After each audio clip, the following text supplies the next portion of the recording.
do remiss? No. I do miss playing fantasy football. But Hey. not keeping track of football has been kind of a stress reliever. Word.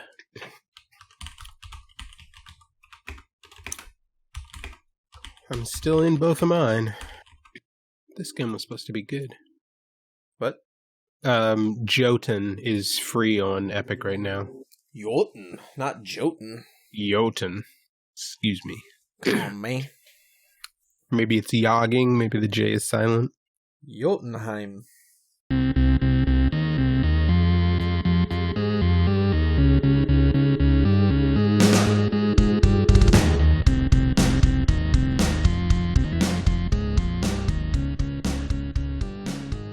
You guys really need to see Watchmen. If we have time, you should talk about it then, so that you can convince us to watch it. Yep. Oh, we're caught up on Mandalorian, Andy. I'm caught up on Mandalorian. But my friend here is not. So Yes. No, That's correct. I am your friend, and I am not. JJ is.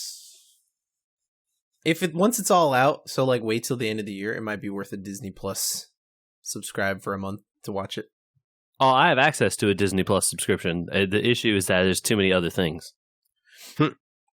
I haven't seen Watchmen, but maybe this is a debate for hello, welcome Hit to the one record button. episode Yeah, 185 there of We Were Gamers, where we begin with a debate. Yes, JJ, Andrew. Michael, hello. in this corner. So Michael, without spoilers, you've got Mandalorian, and JJ, without spoilers, you've got Watchmen. Yes. Ding ding. I can't say the thing because the guy that has the voice will sue us. You know what I mean? If he's listening to our podcast, thank you, sir. Indeed. And thank us, and maybe send us the ability to say, let's get... Okay, everybody filled it in. We're good. Go ahead. Yeah. we all know. I don't even watch the show, and I know. So, Michael, come out with the right hand jab. What? Okay, we just talking about it. We recorded it. There's not enough time. There's just not enough. And, some of us want to catch up on Gundam shows and other things that are not worth our time. JJ and I have to watch this Star Trek stuff for this other podcast we decided to do because we're smart. We are smart, and Star Trek is good. There are not enough hours, man. No, there aren't. So I am caught in the middle. I'm currently in the Mando camp because I have kids, and so I have Disney Plus. I don't currently have HBO. Come on, man. Line it up for us. Tee him off. I literally can't explain to you why Watchmen is so good, or I ruin why it's so good. Oh man. I mean, the show that is the most deflating version of what we've gone through. Here is the show builds on the comic book universe, not the movie universe. Thank goodness. And it takes place about 20 or 30 years after the end of the comic books. All the events of the comics are canon. Okay, so great. There's no. Oh God, is there really a spoiler? We can talk about the spoilers of a comic book from the 1980s. No, Okay. We can talk about it. It's fine. So go buy a copy of Watchmen on shelves now. DC, you're welcome. Yeah, you are welcome. Okay, so the purple fake monster happened. Absolutely, it did. Yes. Adrian Veidt Ozymandias tried to kill everyone as a mad scheme in order to save the world from the Cold War. That happened. It worked. Dr. Manhattan is still alive somewhere. Dr. Manhattan screws off to Mars or wherever, and yeah. So we know he's on Mars, and still alive probably. But does he age? Who can say? Yeah. Okay. The show takes place mostly in Tulsa, Oklahoma. You find that out in the first episode, and then it is not unrelated to the stuff from the first the comics, but it is like if you didn't know what happened in the comics, you will eventually learn, and they will tell you the stories that you need to know. Oh, okay. So you don't need to read the Watchmen, although I really think you should read Watchmen. Should read Watchmen. Everyone should. Exactly. Yeah. Maybe you should read it anyway. There's a growing segment of me that in real reality, not in I grew up reading comics reality, thinks that kids in high school should be reading some of these books. There is a disturbing. So I was talking with some coworkers about this show, Watchmen, and a lot of people, I don't know, maybe this is a topic here, strictly speaking about the comics now. Y'all read that book, right? Of course. Yes. Okay. Would you say that Rorschach is the hero of that book? Anti-hero? That's exactly what I was going to say. Yeah, maybe, right? And definitely not like heroic or really so good, the heroic characters don't exist is the point of that book, right? Like maybe the owl dude is the hero. But he's like pretty ineffectual. Was and the also, hero yeah, maybe the book, right? Like, yep. That's right. It's kind of the point is like we're reduced to Rorschach being our protagonist and the person we root for, but maybe the guy that, you know, beats people bloody in prison because he gets thrown in prison because he's bad and does things that are illegal. Yeah, isn't the hero, I guess. Yeah. So my coworker that we were talking with had the opinion that is like, oh, Rorschach was the good guy at the end, and I was like, that is was a he spicy a good guy at the end. that is a take. That is a spicy take on how that character ends. I think maybe he didn't remember the end of that book. Mm-hmm. And like, you know, whether the morality of, you know, Rorschach, no black and white, right? It's only black and white, no gray areas, that whole unwilling to compromise thing, not necessarily portrayed as a good thing. Anyway, I think it was interesting. And I enjoy that a lot of the mythos of this TV show takes what that stuff happened in the books and it's like, all right, that happened over there. You know, we're not talking about that right here directly necessarily. And then you just sort of see bits and pieces of it come in as the show goes along. It's really good. Nice. Okay. All right. So an expanded universe done well with what I've heard is real history thrown in. Oh, yeah. Yeah. There is a lot of real U.S. history going on in this show, as well as the fictional universe stuff as well. Okay. Attention to detail, high, low, Game of Thrones level, which is a whole nother thing. I say there weren't any Starbucks cups in the scene, as far as I know. Okay. But there's definitely a lot of, if you know what happens in the comic books, you're going to pick up on a lot of stuff before they explicitly talk about it. But you know, the stuff is there. You know, there's a bunch of weird references to like Dr. Manhattan before they actually talk about who that character is. You see him on the screen. Robert Redford is the president. All kinds of stuff. Actual Robert Redford or Robert Redford the actor? Yeah, the actor Robert Redford in the universe became the president and has been president for 30 years. My God, that's amazing. Wow. Yeah, it's pretty good. Anyway, people should watch that show. It is not TV you can just put on and enjoy because you have to pay attention, I think. Okay, or so at least it's not... by the end of it, you certainly do. You haven't seen Walking Dead, as noted on this podcast multiple times. Well, I watched it like the first 2 or 3 seasons, then I was like, no more of this. Comparatively, this is a dark universe, much like Walking Dead is a dark universe. It's a comic book adapted pretty closely. Yeah, I wouldn't show this to kids. Okay, I wouldn't show Walking Dead to kids. So that's my direct comparison here. Where do you see the failings of Walking Dead not represented in Watchmen? Watchmen so far, I mean, I guess the season finale is next week as we're recording this. So I don't know the end, but there have only been 8 episodes so far. And there has not been the problem that Walking Dead has where it felt like they're just kind of meandering around and doing shocking things to be shocking. Okay. All right.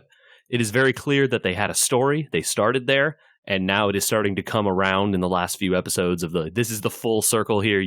Now you're finding out what was actually going on. Well, when you have a smaller number of episodes to build your story arc into, you don't have to pad it with filler.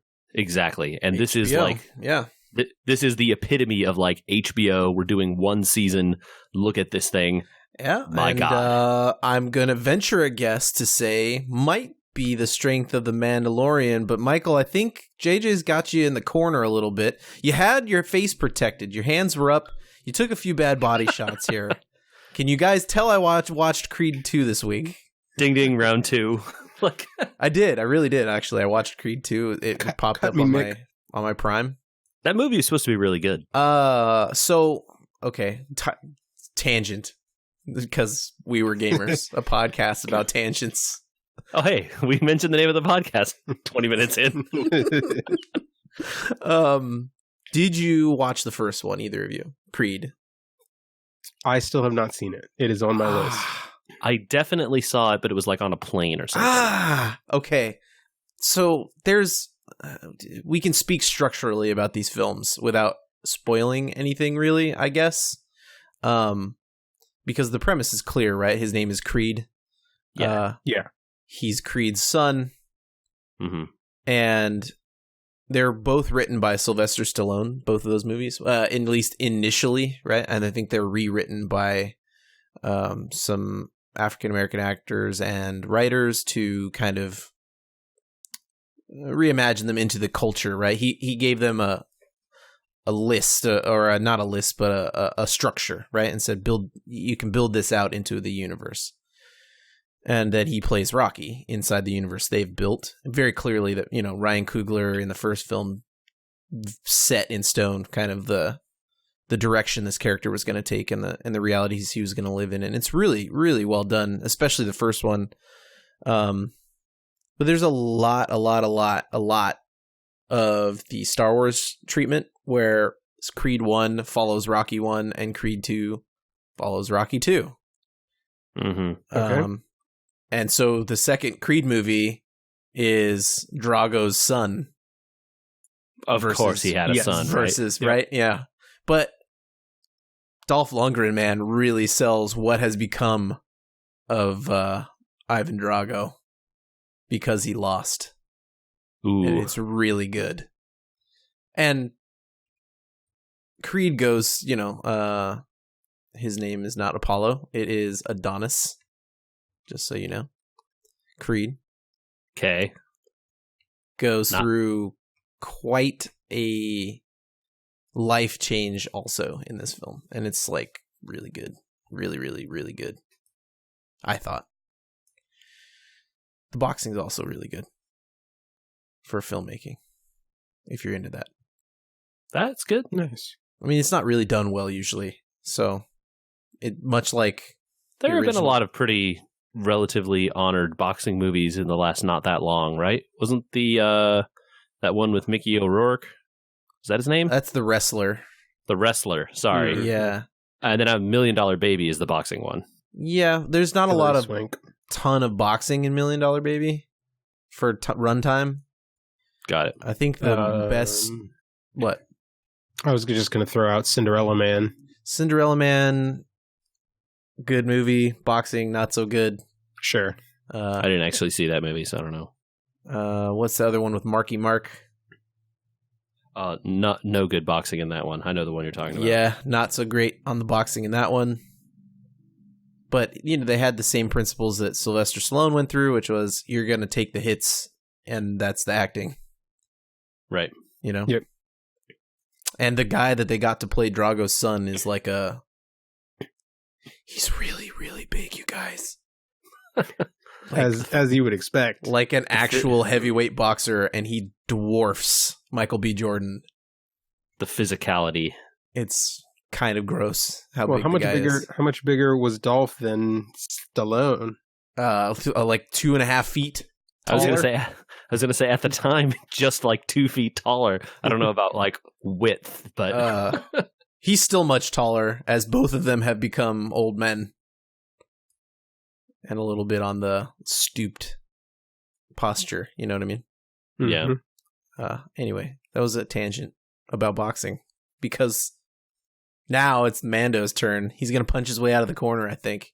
And I want to mention here the strength of the Mandalorian. Remember when Michael's talking about this, these episodes are not 52 minutes.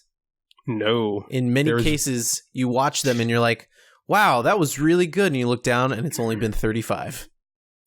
Yeah, only 2 out of the 5 are longer than 40 minutes. Go. So I was going to say that it is everything that was great about having a space western from Firefly, but set in the Star Wars universe and a little more serious in tone. I like a good space western. Yeah, because I'm trying to think about it, and just about every episode has had some sort of scene that I have seen in a western. Huh. I didn't think That's about that. That's very Star Wars, though, right? It is very Star Wars because It is, yes. Star Wars pulled from a lot of Akira Kurosawa tradition, which westerns also pulled, right? Absolutely, yep. So there's that, one man stand against the et cetera, et cetera, et cetera. I don't want to get too much into. Yeah, and I mean that was just so we've watched all 5 of them that are out at this point. And like this most recent episode was called The Gunslinger. That was literally a western movie. It was a misleading title. What are all the titles kind of western? I know one of them was The Sin. There was The Sanctuary. There was The Kid. I guess The Kid could be interpreted as a sort of western-esque. Yeah, maybe. I can't tell you about the good puns in the Watchmen episode titles because the last one has an amazing pun, but it gives away a thing, and I can't tell you about it. Well, everyone's seen the memes from The Mandalorian. You can't. Yeah, I was going to say it's not really a spoiler at this point to talk about Baby Yoda. Baby Tridactyl. Are they is that the name? Well, no, that's what the species has been called by whom? Because I had heard there was no actual species name. There's no official name, but that is the sort of fan. Yeah, so for the 3 fingers. Yuck. No, thank you. Was that in the Star Wars Legends? No, it's not anywhere in actual Star Wars. I think it's a fan thing. Oh, it's not like an EU thing? I'm really almost certain there's no real name for Yoda's species. There's not. That's good, because that's a bad name. Yeah, Tridactyl is not what you want. So we go with Baby Yoda. Yeah, better. The good name. Why don't we just name the species Yoda in honor? Is that disrespectful then all the time to have calling Master Yoda Master Human, essentially? Well, I mean, if reverse disrespect. First of all, people can be named a lot of things that are similar to people, right? Like human or, or at least, maybe you're right. Maybe it is disrespectful. Because I'm thinking about like dog, people call people dog, Yeah, like dog, not people. I mean, people call dogs dog. Yes. Okay. That's like a species thing. Although the species is this is too far. I've gone way too far. Now we're talking about the Watchmen universe. I've gone too far. This is all of a sudden it's about racism. Oh no. Oh no. Save me. Shoot your little Mandalorian lasso and get me out of here, Michael. But for one thing, I'll say the production value is off the charts in every one of these episodes. Better than the movies. Yeah, you know That's what? For what it is, for it just being a TV show, it might be. Like, I should say, especially for it being a TV show. Dude, they built a whole Mos Eisley for this thing. Yeah, they did. I mean, that's good. They CG'd planets for those movies, and they built a whole Mos Eisley for this. I'm just saying. I mean, it turns out that practical effects are always better. See Mad Max Fury Road above every action movie. See Werner Herzog calling Jon Favreau a coward. I just mean, let's talk about good action movies. Mad Max Fury Road. Oh, man. And let's talk about every other action movie this century, almost, that hasn't been as good. Yep. All right. Characters. Fascinating characters. Yes. I'm hoping that some of the characters that they have introduced show up again, because they've they've had some really good ones, but it's just been, besides Carl Weathers, it's just been episodic at this point. It really feels like they're building an ensemble slowly. Yes, like they're introducing people and giving them a little bit of backstory, and then they'll sort of loop them back in later. Yeah. I really feel like they could have titled it The Adventures of Baby Yoda, but that would have been a spoiler. Yes. Sure, yeah. They in fact are behind on selling merchandise because they didn't want to even leak the idea of Baby Yoda being a thing before the show debuted. Smart. I love that I love that they take the spoiler issues seriously there. Yeah. Where a lot of TV shows would just put the merch out. They're like, yeah, no, we're gonna wait and lose money intentionally so that when Baby Yoda becomes the meme that we know him to be, we can get all the sweet money later. Yeah. All right, and just because that moment, the reveal moment is so good if you have no idea that it's coming. I was amazed by how comfortable I can't remember his name, the actor that plays the Mandalorian, was in that suit of armor, which is probably very awkward to act in all the time. Is it kind of freeing though? 'Cause you don't have to see his face. You could imagine, I would think, that someone would just seem stiff in that type of helmet. That helmet is not an easy one probably to wear around. Oh You yeah, know? it's The probably field of hard to vision see is out. It's tiny. really hard. Yeah. So like, you have to imagine that he's trying to act like he doesn't have restricted vision because in the show he doesn't, but eesh. Anyway, I don't want to jump in the middle of this one, but Pedro Pascal. That's Pedro Pascal. He deserves a shout out. Yes. Yes, he has done a great job. Very good. Anyway, also Werner Herzog.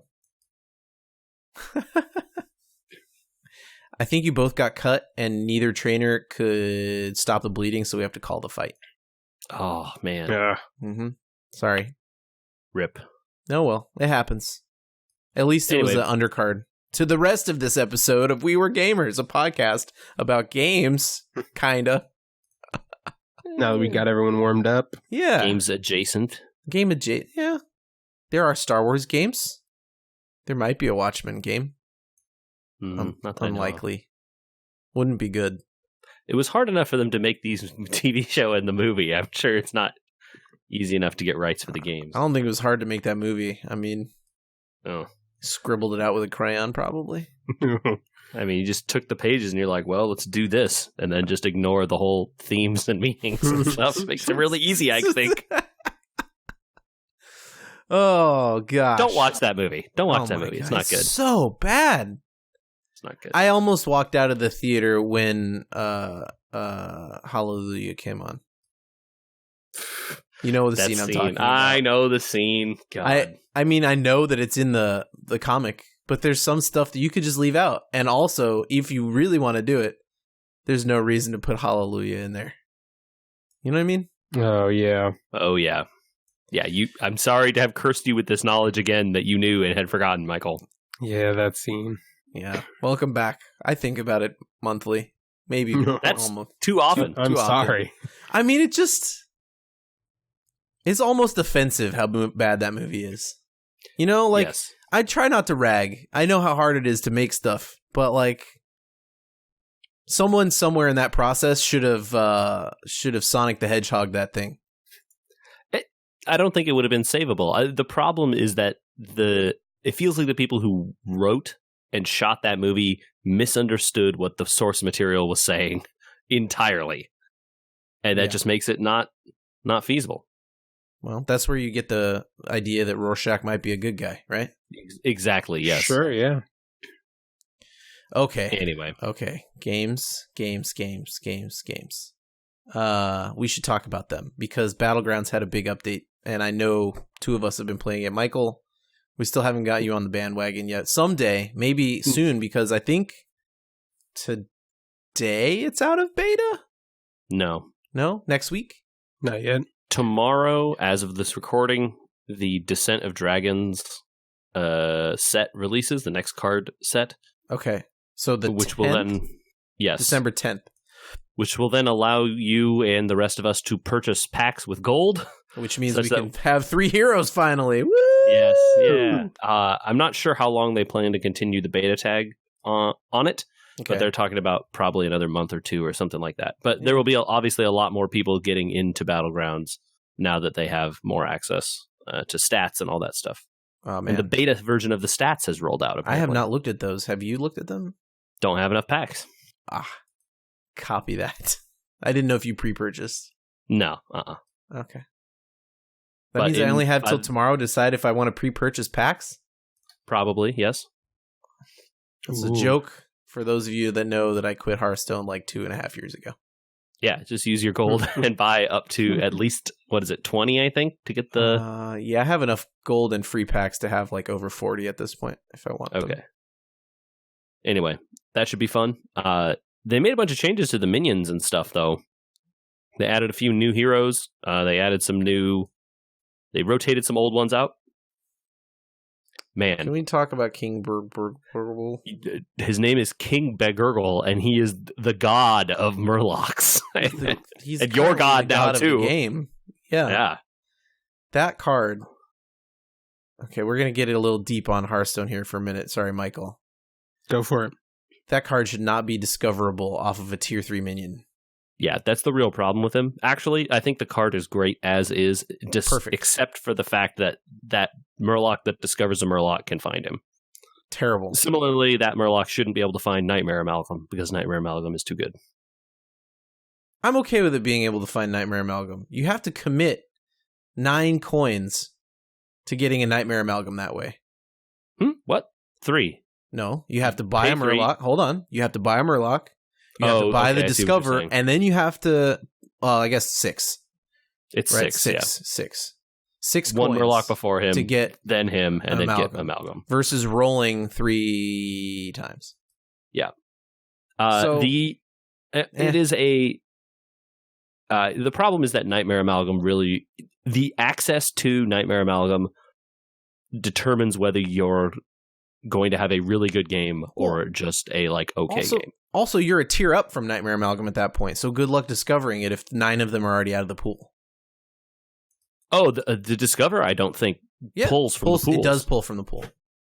Dude, I don't know if I believe that because, man, it is sometimes you discover some stuff through that thing. Well, through other discoverers, too, that seem to just, pull stuff from wherever. There's no way. How could you not discover out of the pool? They can't just add extra cards to the game. I mean, they could. It seems like it would be a bad idea. Yeah. Anyway. Game design, you can't add extra cards like that. There's no way. The point is, okay, he's able to discover minions from, what is it, 2? He's a tier 5 or tier 4? He's tier 5, but by the time you hit tier 3 and you're discovering him, half the Nightmare Amalgams are out of the game. Most people have at least 1 or 2 Murlocs on their board. 2 or 3 opponents probably have gone Murloc, which means he's easy to find because he's low. He's got a ton of people in the pool. Out of the pool, right? There aren't that many of them in the pool to start with, though. He's less tier and 5, less which means there's 9. As you go up the thing, yeah. He's tier 5, so there's 9 of them. I think. Or is that tier 6 that there's 9? I don't remember. Anyway. The numbers aren't important. The point is that he's ludicrously powerful if you grab him as soon as you hit tier 3, which is definitely what people are doing. And then basically just run away with their gigantic Murloc horde from tiers 1 and 2. Yeah. Ugly. Yeah. It gets sick. I will say the most fun I've ever had in a Battlegrounds match, one of the new heroes, Rafam. Have you played Rafam, Andrew? So you spend a coin, and then the first minion you kill during battle you get as a card, which means you always at least make your money back. Yes. In fact, you gain 2 gold because a minion in theory costs 3 and you're saving 2 instead of buying it. But if you get a minion for free and you play it and you sell it, it's equal, right? Right. So depending on what minion you get. However, it's always really popular, or it has been at least, to create 2 really big amalgams. Mm-hmm. And then people don't realize they're playing Rafam in their next round and leave them in the front. Well, if you make them taunt or something, right? Mm-hmm.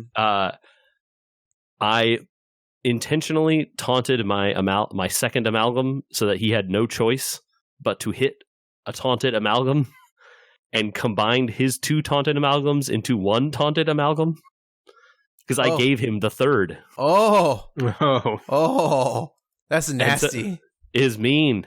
And That so means- now he only had 1, and now my poison guys ran over his army the next turn, and I got first place. Oh, okay. So when you play Rafam, here's a pro tip, people that are playing Rafam. Make sure that you have a big cleave minion so that you pop the thing next to the Nightmare Amalgam as your first kill. Because usually people put a brand there, and that means you keep getting brands instead of that's this real trick good. that JJ just loses Or, the game with. in the very late game, you don't need a copy of their card, probably, right? Like, getting whatever their thing is less likely to help also you. true, yes. I've seen, I do watch often at night when I'm getting ready, to like shut down for the evening mentally. I watch other people play, and most of the pro players stop using that Rafam thing towards the end of the game because people are playing against you and they know what you're going to do, and they're just going to give you a bad minion. So yeah, it's too likely that they're going to give you like a 1/1 Murloc or something that is just going to make your hand worse. So yeah, because you can't just keep playing and selling cards at that point in the game either.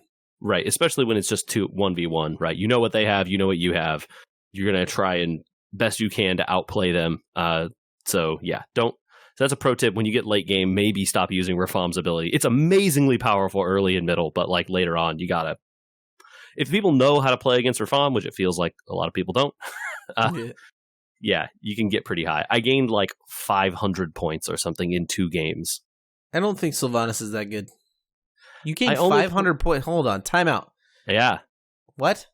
Yeah, I got like 2 firsts in a row, and I gained like almost 500 points. Crazy.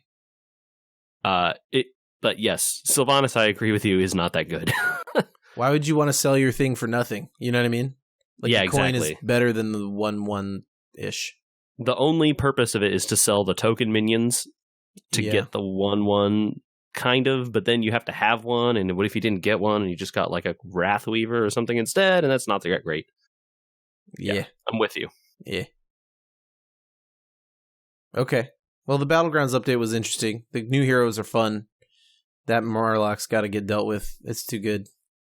There's quite a few things they need to deal with. Beast is Amalgam bad needs now. to be well, yes, and Amalgam needs to be fixed. It's too powerful. It determines too much of the game. It needs to be a 1/1. Yeah, and like a Tavern tier higher. Tavern tier 3 1/1. That's kind of like, Dude, wow. you would still buy it though, wouldn't you? I would. I kind of think maybe it just gets removed. Yeah, I don't know. Or they need to add more minions that are multiple tribes, but maybe just like 2 tribes instead of everything. Oh, it's like Mech Murloc or Mech this, Demon. Mech that. Yeah, something like that. That is the thing they need to be doing Mech in that game. Demon would change Demon quite a bit. Yeah, exactly. See, that's the stuff they need to be doing. And I think having one that is just literally the best of all worlds because it's everything is the problem. They're getting close, though. Tuning down Murloc, tuning up Beast again, and tuning way up Demon. I think, honestly, Wrathweaver is a trap. Oh, it's super. It's good early, and then by like the middle of the game, you want to sell it because And it's even just going to then, kill you. It's going to kill you. Yeah, and like, so it's not great early. You're just dealing yourself like it's not. No, it's worth it early just to keep you in the game so you don't just lose to people that flooding you with Murlocs. But I wouldn't play it past, like once you get to tier 3 and you get like Imp Gang Boss or Void Lord or whatever, you got to get rid of it for sure. Yeah. All right. Battlegrounds.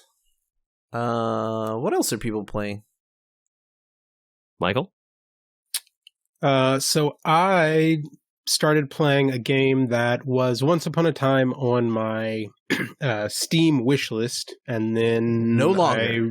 I removed it a while ago, in part because the early reviews were kind of mixed on it, and in part because it was just never seeming to come out. Like the date on it was always coming soon. Oh no. So I finally just removed it from my wish list and in paring it down, and then it popped up on the December Humble Monthly Bundle. Oh.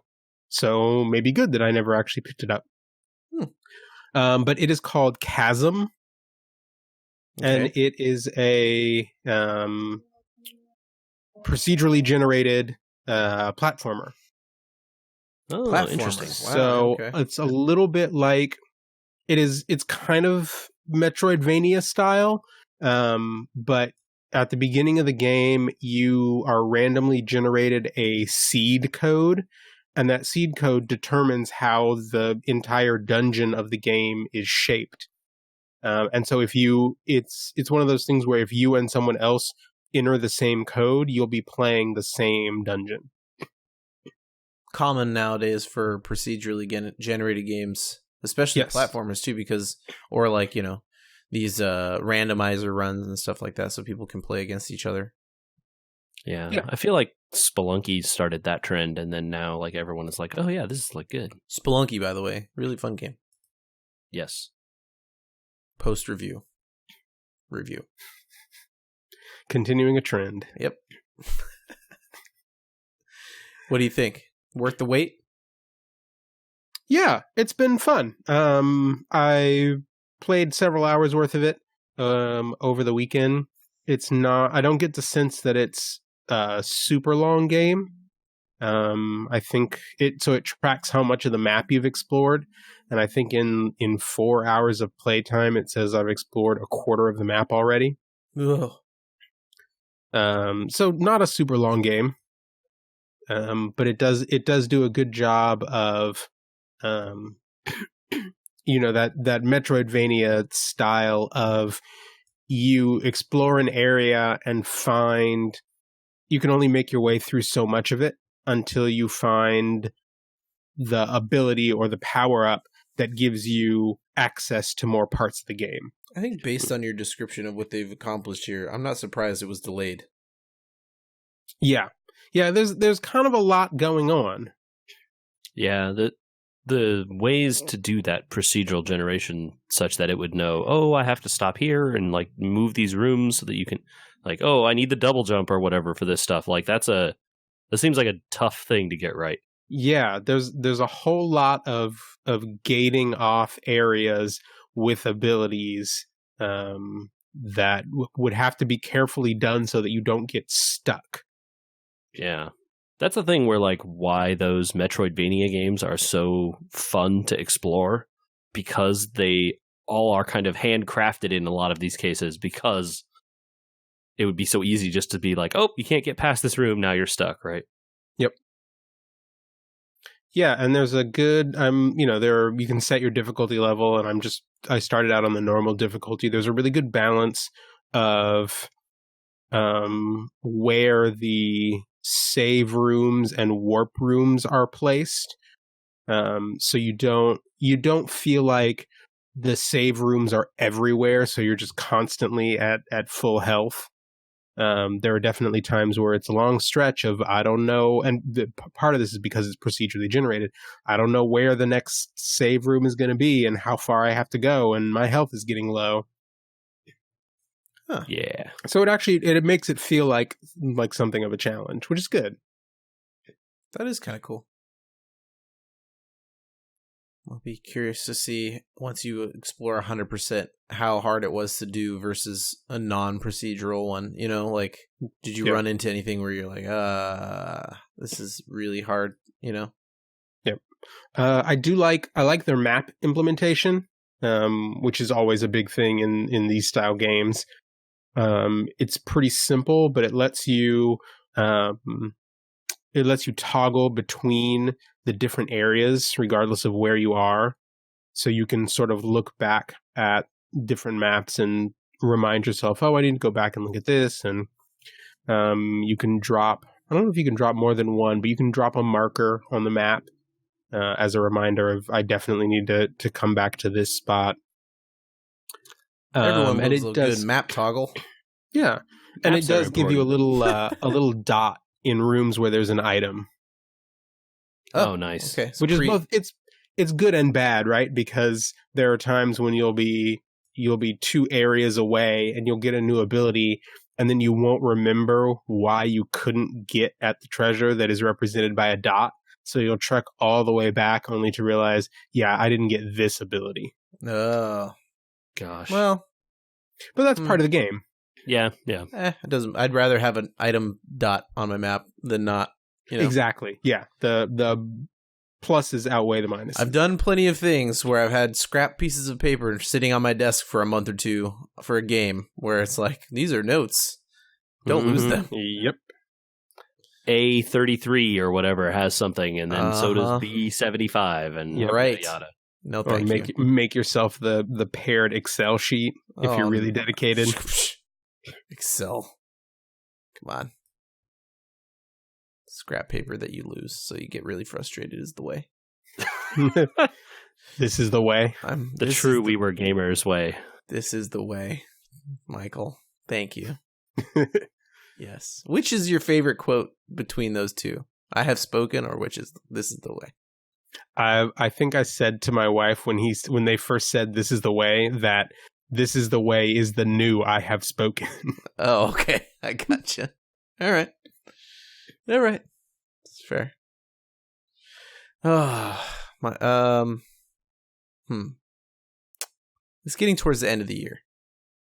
Pretty soon, hopefully, JJ this year as well. Unless you're planning another honeymoon that we don't know about.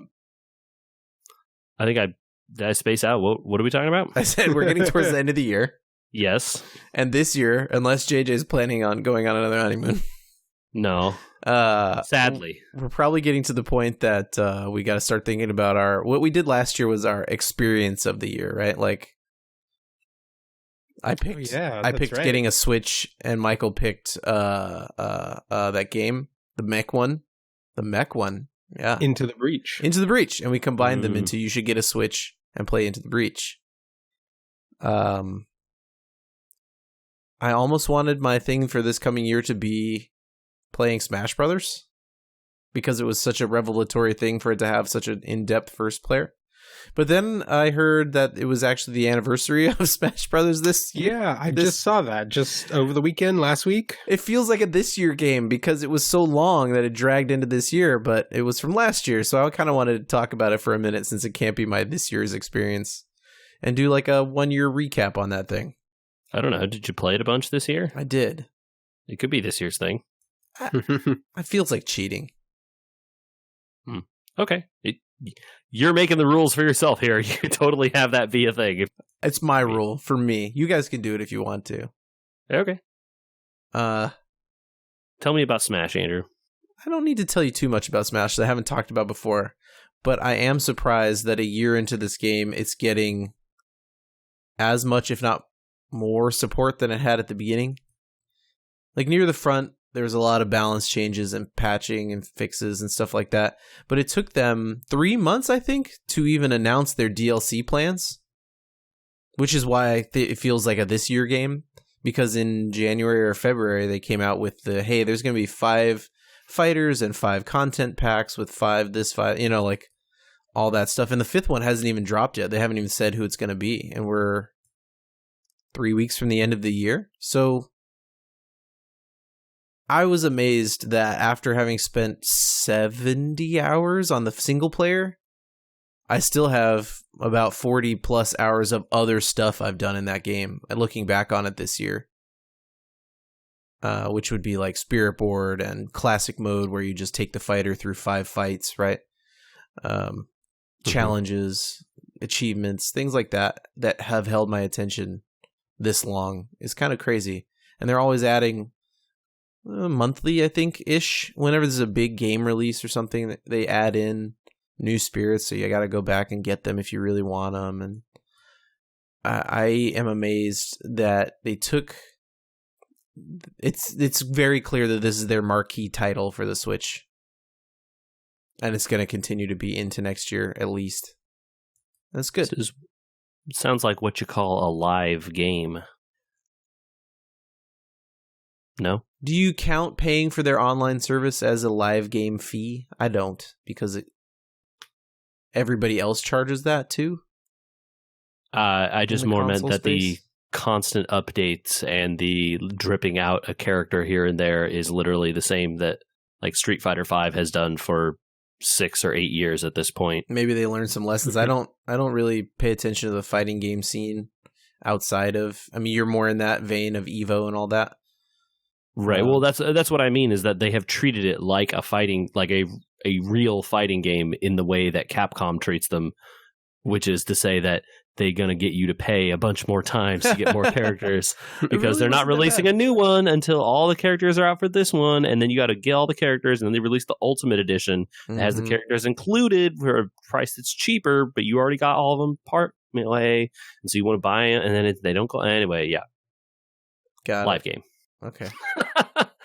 But, it's a shocker for Nintendo for me of having watched, but it doesn't have to be a bad thing, right? Like, game. you're having a good time with it, right? You like these new characters. You've been playing them. You're getting your money's worth for what you're paying. It's good. I'm not anywhere near that good with any of the characters, but they're all fun. So it keeps the competitive scene interesting because they keep introducing new stuff, which shuffles up the game. I think a lot of the competitive people don't like the last one they just added, actually, Terry. Oh, no one in any competitive scene ever likes the new thing. Yeah. Well, I guess Terry adds in, kind of like Ken and Ryu, you can do Street Fighter combos, or the Fatal Fury in this case, right? Fatal Fury combos. Yes. But his combos are, quote unquote, too easy. I don't know what the heck that means. Terry's inputs weren't like a Hadouken. They were, it was like down, back, forward or something. I don't remember what it was. I think so is the implication there. I don't know.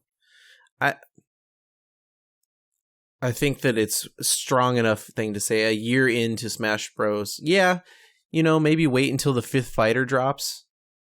But even if you're not into fighting, if you have a Switch, you probably should play that game.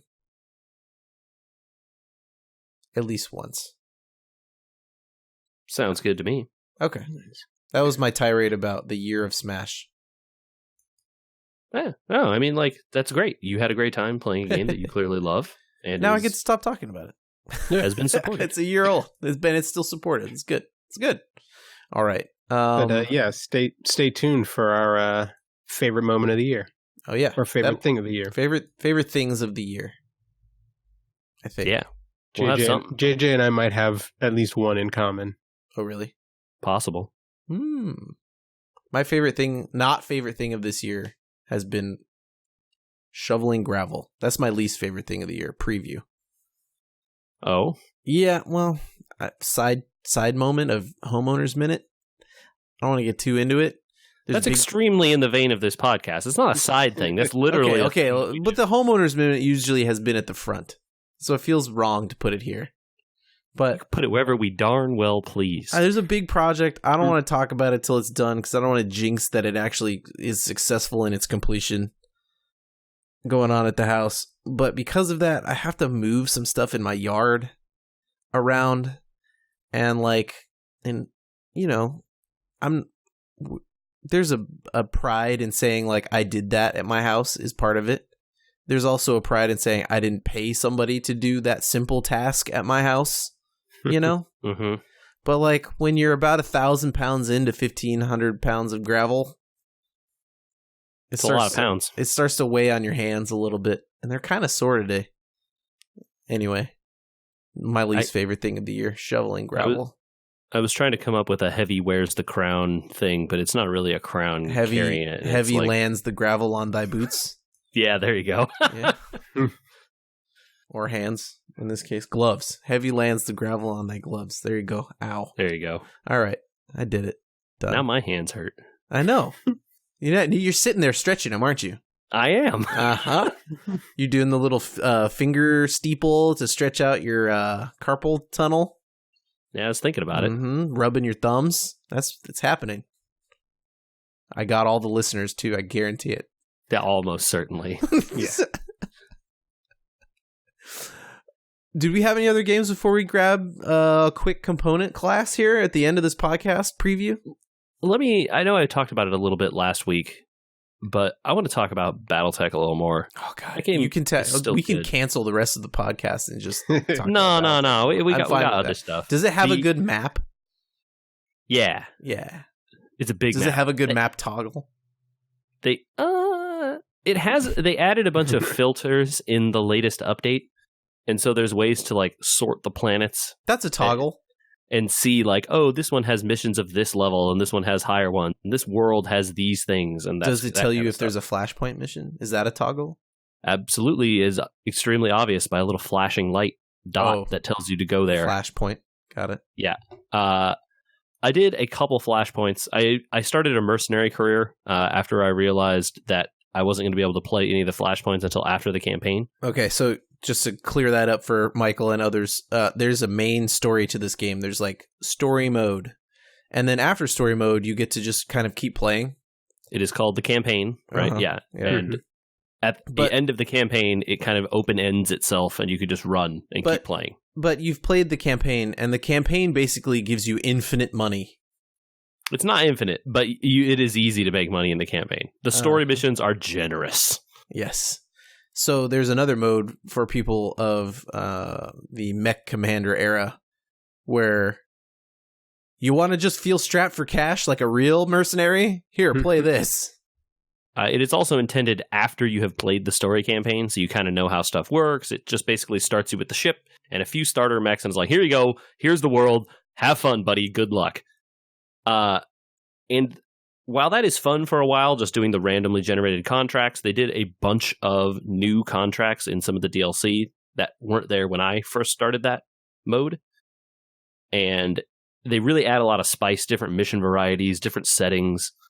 That stuff has been really fun. The flashpoints feel like the story missions of your mercenary career. Are they unique?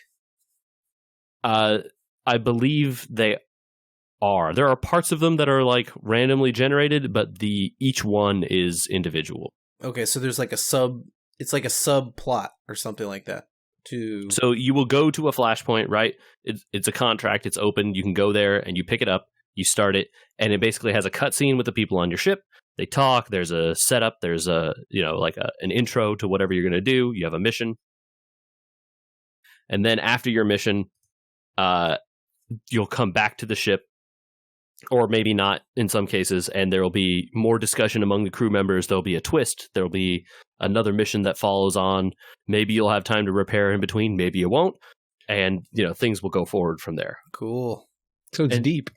Yeah. The couple that I have done so far have only had like 2 or 3 missions involved in them. I don't know if there are any that go longer than that. But let me tell you, the ones that have back-to-back deployments and don't let you repair in between, really hard. Hard not to lose a pilot, basically, right? Oh, yeah. And of course, in the mercenary career settings, you can set all kinds of things like the Iron Man mode that doesn't let you roll back to earlier saves, permanent death on your mech guys, and all kinds of stuff if you want to turn that stuff on to have like a really challenging experience. I will say it is not that tough to make money in that mode. However, the problem is choosing to make a bunch of money means that you are going to be constantly using mechs for quite a while. So if you're trying to gain a bunch of like, okay, I don't want to be using these bad light mechs, I want something more fun. You're going to accidentally strap yourself for money. Whoops. By getting greedy. Yeah. I definitely got people killed doing stuff like that. It's like, oh, I just want to get this guy down so I can harvest him for parts. No, just one more shot and his leg will fall off and everything will be good. No, he killed my guy. The struggle. Yeah. Anyway, Battletech is still really good, and I'm going to keep playing that probably. Does it run better now? There are more options with regards to that stuff. Just remember the load times being egregiously long. They're still there for sure. Oof. I don't know that. I don't know what you consider egregious. But there definitely are still load times and stuff. Okay. But I'm running the game in borderless window now, and so like I can just watch Netflix on the side, and that's pretty good. Loading from save before kind of took like 3 or 4 minutes. That kind of stuff. I don't feel like it took that long. Yeah, it was pretty bad at the beginning, but the thing that takes this is also almost a year old now, I think. Oh yeah. The thing that takes a long time, I feel, is anytime you get to a new planet and you click on the contract screen, it takes a while to generate all of the missions that are going to show up there, and so everything kind of like hitches while it's like generating contracts. Yeah, there's a lot of hitching. That's a good way to describe it. There's also, if you get too close to the screen, a weird like graininess over the screen, and I don't know what that is. It might be my monitor or something, but I can see it if I get too close. Then I move back, and all of a sudden it fades away. How close are we talking, JJ? I don't know. Close. Like, you need glasses close? I mean, I wear glasses. I know so. you. I mean, but like maybe you need bifocals? No. I just got a new prescription, so it's not that. Just wondering why we're so close to our screen. No, it is, I mean, like I don't know, good 18, 19 inches, 20 inches, something like that. That's too close. I sit at a desk. The monitor is on the desk. What do you want me to do? It's weird. I've never seen it arm's before. length away. I wonder if it's a film effect. Odd. Yeah, and I looked online to see if like, can I turn off this film effect? And people are like, what do you mean film effect? So I'm like, what? It's extremely obvious what I'm talking about. But so, I don't know. Anyway. I mean, you asked the internet a question. Literally the first answer to every question asked on the internet is, you don't know what you're talking about, or I don't know what you're talking about. And it's like, well, then why did you answer? Anyway, I like Battletech. It's fun. Okay, let's talk about Battletech. I don't want to. That behavior has existed since we were on trading forums for Warcraft Warlord cards. Mm-hmm. And you're like, how does this get played? It says it on the card. Clearly, I have a question beyond the words that I can read myself.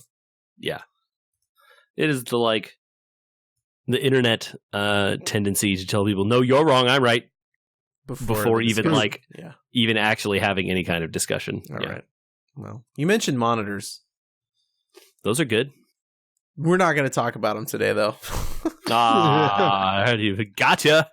Bam. Let's component it up.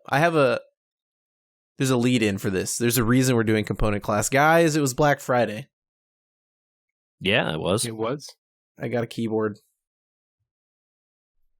I made the commitment to try a new keyboard because I think we talked a lot. We did it in depth on keyboards, even though I didn't have one to talk about, right? Yeah, we talked about it. Yeah. So my current keyboard is Cherry Blacks, which are an odd key choice for a lot of people. Yep. I think. And for a while I debated just getting new keycaps to see if my problems of popping keys and certain things would go away. But like we said before, there's really no way to try other keyboards unless you buy a keyboard if you're in the mechanical variety. So I decided to try out another keyboard to see if the key feel is part of the problem and then decide on the keycaps later. We talked about keycaps and how there's different heights, from OEM being extremely tall to DSA being kind of low, different materials of keycaps, etc. I believe we talked about that. I don't know if we did or not, but anyway, it's not that complicated. If not, I just covered it all. Yeah, exactly. We're done. Hold on, I'm turning around. All right. So, my main goal, I'm crinkling the thing. My main goal was to try out the new Cherry, I think they're silvers. They're speed keys, basically. I'm making a very skeptical face over here. They have lower activation than Cherry Reds. I'm flipping this over. It makes a loud, crinkly sound, so that's pretty lower good. Force of activation or lower point of activation? Both. So you have to push it farther, but it is easier to push? No. You push it less far. Okay, so it's a higher activation point, but less force? Less nanometers of distance. Nano whatevers of distance. Do you mean... to activate. I think you mean Newton meters of force. Newton meters, that's what I mean. No, that's... Yeah. And then... It's a measurement of force. The depression is less to activation. Yes, the activation point is higher up on the key. Correct. So you press it less distance. Yeah. Got it. Okay. And less Newton meters of force. Got it. Per second squared. Okay, we got there. No, that's acceleration, Michael. Stop that. Yeah, no, this is a linear key. There's no bell curve of acceleration on the key. And the force required is the same it doesn't have a cut point and then it Correct. drops. Yeah. There's no loss of. Yeah, no, it's straight key, I believe. Okay. So and the verdict. And well, I haven't plugged it in yet. Okay. So this is part 2 of 3, I guess. But I just wanted to follow up because I got a keyboard. So it's the Very K70 Mark II from Corsair, which had backlighting. I'm not so excited about that. I'm not super into like lit up keyboards, but it seemed it seemed to hit all the features minus the keys looking kind of dumb because they're backlit and they have these giant clear pieces for all the letters. They look like a toddler's letter set where you're like, this is the letter A, rather than nice keycaps where the A is a little letter off to the side. Mm-hmm. Oh, is there like in big block print in the center or something? It takes up the whole key. That's my current, part of it. Not my favorite. Not my favorite either. Style. Not my favorite either, but it hit the blocks of having not dedicated macro keys, but macros you could set, onboard memory if you wanted it,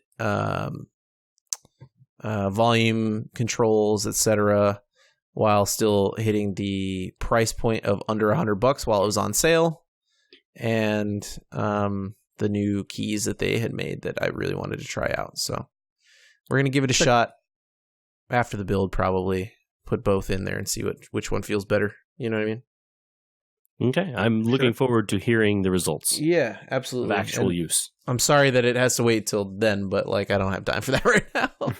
But since we covered keyboards quite a bit in the previous pod, and we have a few minutes here, I just thought this is a good time for us to component class about the fact that when you build your PC, you should keep in mind the things that you want to use with it, i.e., do you have external hard drives? Do you want to use a webcam? What type of headset do you want to use? Does it have a microphone, no microphone, audio jack only? Are you going to plug in external speakers? I got this thing on Black Friday called a Stream Deck. I don't know if you've heard of this. That sounds familiar. I know what it is, yeah. Okay, yeah. Just to try out, right? It was not very expensive. And I believe it does video mixing stuff, right? Yeah, so like it's essentially a little macro board for streaming. Mm-hmm. It kind of gives you the options to change stuff up. We're kind of experimenting with that, so I thought it was a worthwhile experiment. But, if you pick a motherboard that doesn't have enough headers for the amount of stuff you want to use or the right types, yes, this is a reminder to decide some of your peripherals in advance, right? So like my speakers are not USB speakers, which means I had to have the right connector for the speakers for they would function properly. So I don't know. I mentioned some stuff. I wanted you guys to also mention like what type of peripherals maybe did you knew in advance you were going to bring over from an old computer, knew in advance you were going to use on this computer that you are on now, stuff that people should look out for when picking peripherals. That, because this is a wide world. There's no way we can cover. We're not going to do an episode on webcams. I have a Logitech. It shoots 1080p. Done, right? Anyway. Yeah. You want to throw some out there, Michael? Sure, yeah. So I had a set of speakers already, and like yours, Andy, they're not USB. They're the audio jack. Spidiff or audio only? Audio jack. Like 2.5 inch? No. Single plug or multiple plugs? Single plug. Okay, so the normal audio jack. Yeah. Got it. Also Logitech, a nice set, two speakers and a sub. Yeah. But yeah, and just having to make sure that the board that I got had the right connections for that. Yeah, and that's one of those ones where so like if you already have your speakers and you're bringing them over, it's easier to know in advance what connector you need, but if you don't, know in advance. You kind of got to think like, am I going to use a headset in the times like I have speakers plugged in, right? I actually have Audio Engine A2s, which are kind of a crazy speaker. I think actually I switched them over to USB now that I think about it. They had RCAs, right? Like the red and white connectors on the back of them. I don't actually currently have a sub because these are very deep speakers. If anybody looks them up, you'll see they're the like bookshelf type with the tweeter on top, and so the output's pretty strong already. You can hook them up with 3 different types of. You can either use speaker wire or USB or RCA, and I had them on RCA for a while, and I think I switched over to USB. I'm not pulling my computer apart to find out to answer this question, but it's not important. The point being, if you have like Michael's, so like there's a difference, right? Mine could connect 3 different ways before I used the also onboard stereo mini connector, which I use for my my Grado headset, right?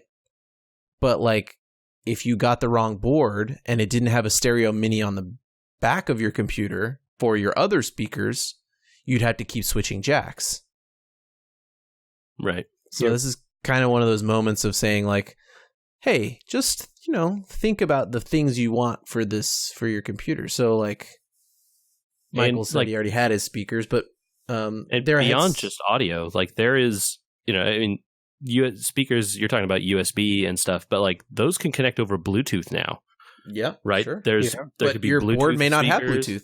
Your board may not have Bluetooth, right? You can use a sound bar like from a TV, pair it with your computer. That kind of stuff can be done. True. Yeah, you could. You could go get one of those Sonos sound bars or something. That stuff is totally done. And there are ones made for computers now as well that, aren't as much as those Sonos ones for your TV. Yeah. But those are options. Again, I also had speakers I was bringing over. It's an older Logitech set. But they use the like component cables. Yeah, this audio jack, the green and purple, and green that's and purple called and all that. Spidiff, I think. Yeah. So that's I knew I needed to have that. Yeah, these are old speakers, so that's why. But something else to think about if you want to do other stuff, like for instance VR. I don't have one of those headsets, but I know most of them use multiple USB 3 ports. Right, and to work, you want them on the front of your computer, not the back, because the cord will make your life work. Exactly. However, there are also now wireless versions of those systems being set up, but then they also require a bunch of USB ports.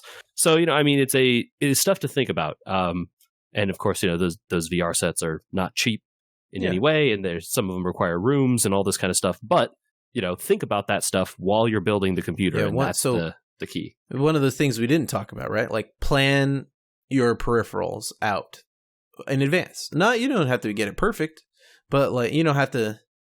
Just make sure you have there's like two more USB ports than I need because there's gonna be a couple things I'll want it someday. Right, but like kind of here's something you would know in advance. Hey, I don't want any speakers because I want a headset microphone combo.